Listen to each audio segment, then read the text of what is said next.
वंचित बहुजन आघाडीचा आरएसएस कार्यालयावर मोर्चा। वंचित बहुजन आघाडीच्या वतीने आज औरंगाबाद येथे आरएसएस म्हणजे राष्ट्रीय स्वयंसेवक संघ कार्यालयावर जोरदार मोर्चा काढण्यात आला। या मोर्चाचे नेतृत्व वंचित बहुजन आघाडीचे युवा नेते सुजात आंबेडकर यांनी केले। मोर्चा दरम्यान कार्यकर्त्यांनी आरएसएस विरोधात घोषणाबाजी करत संघाने तिरंगा ध्वजाचा सन्मान करावा अशी मागणी केली। तसेच संघटनांकडून पाळला जाणारा काळा दिवस तात्काळ बंद करण्यात यावा अशी ठाम भूमिका वंचित बहुजन आघाडीच्या कार्यकर्त्यांनी व्यक्त केली। सुजात आंबेडकर यांनी यावेळी बोलताना सांगितले की तिरंगा हा देशाच्या अस्मितेचा प्रतीक आहे, त्याचा अपमान कोणत्याही परिस्थितीत सहन केला जाणार नाही। मोर्चा शांततेत पार पडला असून पोलिसांनी मोठ्या प्रमाणावर बंदोबस्त तैनात केला होता। Bureau report, India news 1 Marathi.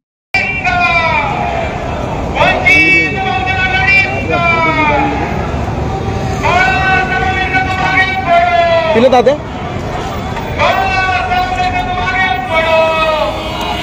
मारले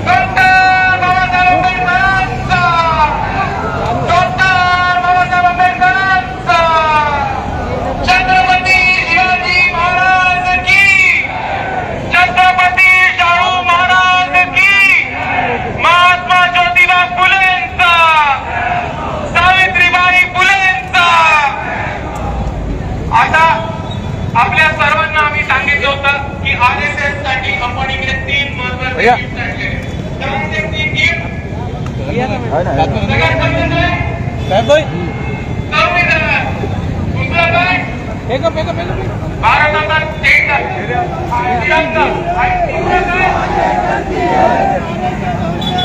पब्लिक रजिस्ट्रेशन ऍक्ट, महाराष्ट्र सरकारचं पब्लिक रजिस्ट्रेशन ऍक्ट। मी परत एकदा सांगतो की आरएसएस ही संघटना आजपर्यंत 15 ऑगस्टला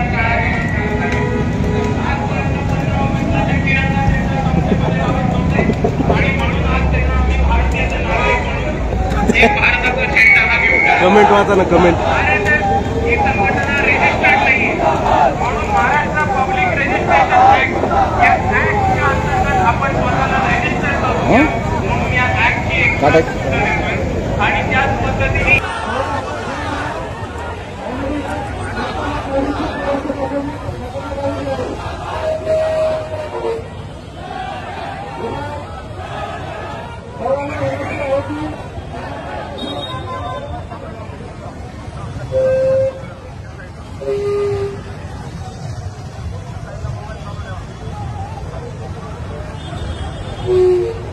जय भीम। आज वंचित बहुजन आघाडीचा आरएसएस विरुद्ध मोर्चा पोहोचलेला आहे। आज वंचित बहुजन आघाडीचा हा मोर्चा पोलिसांनी बॅरिकेड लावून इथे थांबवलेला आहे, आणि आम्ही जे 3 गिफ्ट आणले होते ते आरएसएसच्या वतीने, पोलिसांच्या वतीने साहेबांनी स्वीकारायचे, आमच्या वतीने स्वीकारणं मान्य केलेलं आहे। म्हणून आम्ही हे गिफ्ट जे वंचित बहुजन आघाडीच्या वतीने आणले, भारताचा झेंडा, रजिस्ट्रेशन ऍक्ट आणि तसंच भारताचं संविधान, हे पोलिसांना देणार आहोत, आणि पोलीस आमच्या वतीने ते आरएसएस वाल्यांना गिफ्ट करणार आहेत असं त्यांनी आम्हाला सांगितलेलं आहे। आणि म्हणून या प्राथमिक स्वरूपामध्ये सगळ्यात पहिलं भारताचा राष्ट्रध्वज हा पोलिसांना देत आहे। आम्ही थोडं मागे ना, आम्ही थोडं पाठे मागे। दादा हात लावून थोडं मागे सरक ना। अरे हे लोकं नका ना यार, थोडं मागे घे ना। दादा इकडे बघा। ही दुसरी गोष्ट, संविधानाचा पुढा कॅमेरा, मोबाईल, आणि तिसरी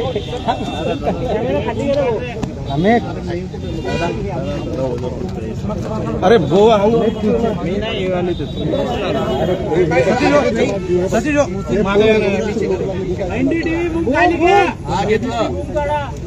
नाही नवला ते कबसा दादा इकडे समोर तुम्हारा मोबाईल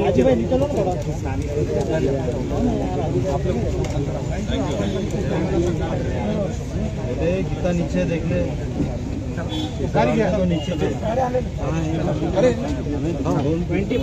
महाराष्ट्र गव्हर्नमेंटचं पब्लिक रजिस्ट्रेशन एक 3 गोष्टी आम्ही याच्यासाठी देतोय की तुम्ही ऍक्ट प्रमाणे स्वतःला रजिस्टर करा दरवर्षी आणि दर दिवशी झेंडा भारताचा झेंडा संघटनेमध्ये लहरावा. 15 ऑगस्ट हा काळा दिवस साजरा करणं बंद करून तिरंगाचा सन्मान करणं सुरू करा आणि कायद्याचा आणि संविधानाच्या चौकटीत राहा. हे 3 भेटवस्तू आम्ही द्यायला अडवलेला हे बघा आम्ही पोलिसांना केलं होतं आणि प्राथमिक स्वरूपामध्ये आम्ही पण त्याच्यात पण महत्वाचं म्हणजे आता आमचा मेन मुद्दा आहे की RSS रजिस्टर हे नसतानाही एवढे 3000 पोलीस कुठून आले कशासाठी आले RSS रजिस्टर्ड संघटना नाही.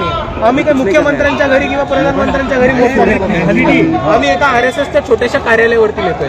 त्याच्यासाठी 3000 पोलीस हे औरंगाबादमध्ये CRPF जवान क्विक रिस्पॉन्स टीम महाराष्ट्र पोलीसचे कमांडोज एवढे सगळे का लागतात. 3 बॅरिकेड लावले एवढे सगळे का लागतात. आम्ही शांतपूर्व मोर्चा करतोय आम्ही प्रेमाने मोर्चा करतोय आम्ही भारताचं संविधान भारताचा झेंडा हातात घेऊन मोर्चा करतोय. तर मग एवढं पोलीस प्रोटेक्शन कोणाला लागतंय आणि कशासाठी आम्ही कायदा आणि सुविधा या देशामध्ये स्वस्त राहाव्या आणि सगळी लोक म्हणजे मोहन भागवतांपासून RSSचा छोट्यातला छोटा कार्यकर्ता हा कायदा आणि सुव्यवस्थेला संविधानाने मानावा याच्यासाठी आम्ही मोर्चा करतो. आमच्याकडे कोणताही कायदा कानून तुटला जाणार नाही. आमच्याकडे कोणतेही ऍडव्हान्स पेपर्स नाही आणि आम्ही आमचा पक्ष आमची संघटना ही रजिस्टर्ड आहे. तर कायदा कोण तोडतंय सुव्यवस्थेचा प्रश्न कोण उपस्थित करते हे महाराष्ट्राची जनता ठरवेल. झेंडा देत आहे त्यांचा तर दावा असा आहे की ते तर सगळ्यात जास्त राष्ट्रभक्त आहेत. पण हेच राष्ट्रभक्त इतके दिवस 15 ऑगस्टचा काळा दिवस साजरा करत होते. हे पण तेवढाच मोठा इतिहास आहे. हेच राष्ट्रभक्त लोक भारताच्या इतिहासाचा भारताच्या स्वातंत्र्याच्या चळवळीमध्ये कुठेही सामील नाही झाले. हीच राष्ट्रभक्त लोक ब्रिटिशांशी हस्तक्षेप होते आणि त्याच्याहून महत्वाचं हेच राष्ट्रभक्त लोक संविधान किंवा 15 ऑगस्ट मानत नाही. तर राष्ट्रभक्त कोण हा प्रश्न जनता विचारणारच आहे. असं आहे की हा मोर्चा आता संपला आहे का की पुढे जाणार आहे. इकडे कंटिन्यू राहील. वंचित बहुजन आघाडीचे जितके पण ज्येष्ठ पदाधिकारी नेते आलेत ते लोकांना संबोधित करतील आमची भूमिका मांडतील आणि तोपर्यंत आम्ही RSSला या 3 गोष्टी गिफ्ट करून येऊ. कोण जाणार आहे माझ्याबरोबर वंचित बहुजन आघाडीच्या शमीबाताई पाटील मतदारसंघाच्या उमेदवार सुद्धा होता.